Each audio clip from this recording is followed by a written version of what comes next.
नमस्कार साथियों, मैं प्रभु दयाल हंस प्रवक्ता हिंदी एक बार फिर आपके बीच उपस्थित हूँ। प्यारे साथियों, हम पढ़ रहे हैं यूजीसी नेट हिंदी के नवीनतम पाठ्यक्रम के अंतर्गत इकाई 5 हिंदी कविता में सम्मिलित सच्चिदानंद हीरानंद वात्स्यायन अज्ञे जी की बड़ी प्रसिद्ध कविता जो जापानी पुराकथा पर आधारित है, असाध्य वीणा। यह एक लंबी कविता है अज्ञे जी की। इसका पहला भाग हम पिछले वीडियो में पढ़ चुके हैं। अब हम यहां से आगे पढ़ते हैं। अब तक हम पढ़ चुके हैं कि महाराजा प्रियमवद केश कंबली के आगे असाध्य वीणा को लाकर रख देते हैं। केश कंबली जो कि शिष्य है, साधक है, वह उस वीणा पर अपना सर टिका देता है और मौन हो एकालाप के माध्यम से उस वीणा से बात करना चाहता है, उसे जगाना चाहता है। वह उस वीणा को संबोधित करते हुए यहाँ आगे क्या कहता है, आइए पढ़ते हैं।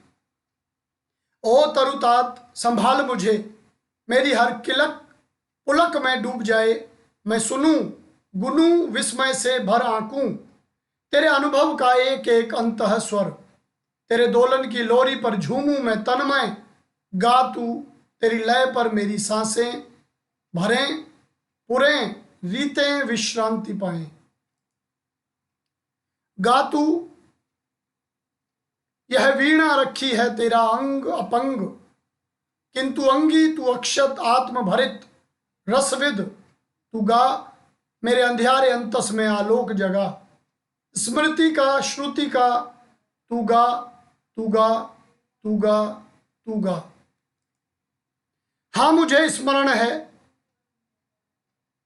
बदली कौंध पत्तियों पर वर्षा बूंदों की पटपट, घनी रात में महुए का चुपचाप टपकना, चौके खग शावक की चिहुक, शिलाओं को दुलराते वन झरने के द्रुत लहरीले जल का कल निनाद, कुहरे में छन कराती पर्वती गांव के उत्सव ढोलक की थाप, गडरियों की अनमनी बांसुरी, कठ फोड़े का ठेका, फुल सुंगनी की आतुर फुरकन, ओस बूंद की ढरकन इतनी कोमल तरल कि झरते झरते मानो हर सिंगार का फूल बन गई, भरे शरद के ताल लहरियों की सरसर ध्वनि, कूंजों का क्रैकार, कांद लंबी टिट्टीभ की, पंख युक्त सायक सी हंस बलाका, चीड़ वनों में गंध अंध उन्मद, पतंग की जहां तहां टकराहट, जलप्रपात का प्लुत एक स्वर,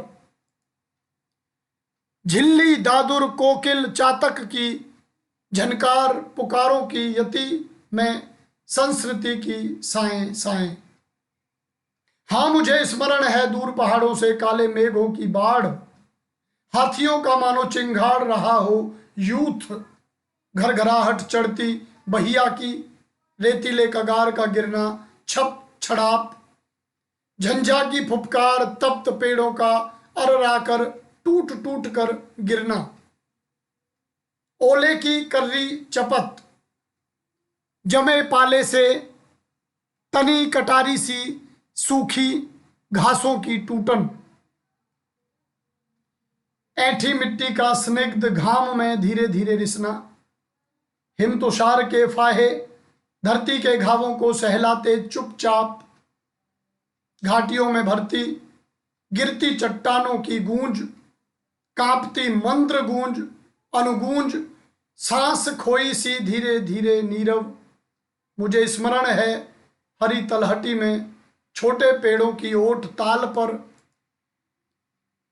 बंधे समय वन पशुओं की नाना विध आतुर तृप्त पुकारें, गर्जन घुरघुर चीख भूख हुक्का चिचियाहट, कमल कुमुद पत्रों पर चोर पैर द्रुत धावित, जल पंछी की चाप, थाप दादुर की चकित छलांगों की, पंथी के घोड़े की टाप अधीर अचंचल धीर, थाप भैंसों के भारी खुरकी।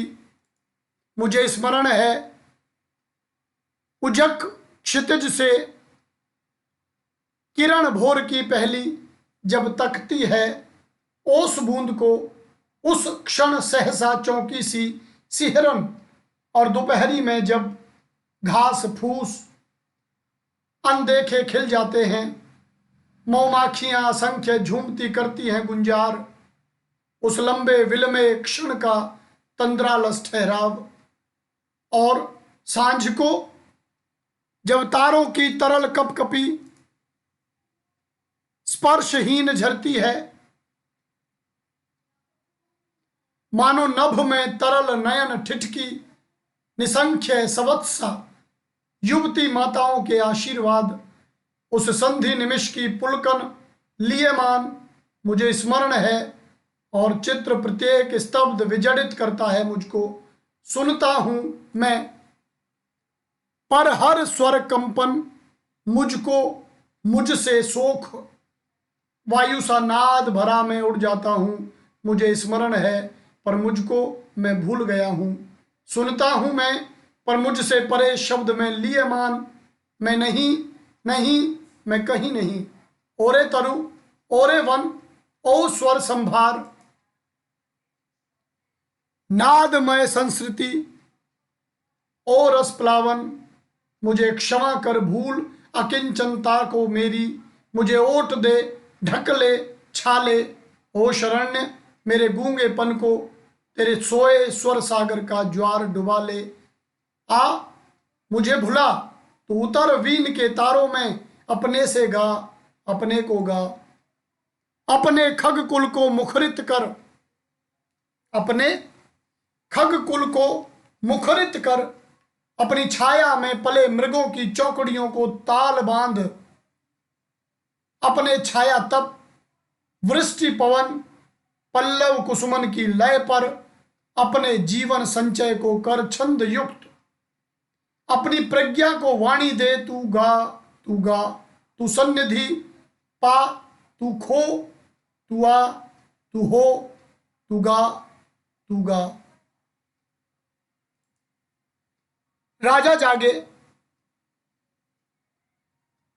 समाधिस्थ संगीतकार का हाथ उठा था, कांपी थी उंगलियां, अलस अंगड़ाई लेकर मानो जाग उठी थी वीणा, किलक उठे थे स्वर शिशु, नीरव पद रखता जालिक मायावी, सधे करों से धीरे धीरे धीरे डाल रहा था जाल हेम तारों का। सहसा वीणा झंझना उठी। संगीतकार की आंखों में ठंडी पिघली ज्वाला सी झलक गई, रोमांच एक बिजली सा सबके तन में दौड़ गया। अवतरित हुआ संगीत स्वयंभू, जिसमें सोता है अखंड ब्रह्मा का मौन अशेष प्रभामय। डूब गए सब एक साथ, सब अलग अलग एकाकी पार तेरे, डूब गए सब एक साथ, सब अलग अलग एकाकी पार तेरे, सब अलग अलग एकाकी पार तेरे। प्यारे साथियों, असाध्य वीणा की यह दूसरी कड़ी, जिसमें प्रेमवद उस वीणा से बातचीत करता है और वह बातचीत मौन से चलती है।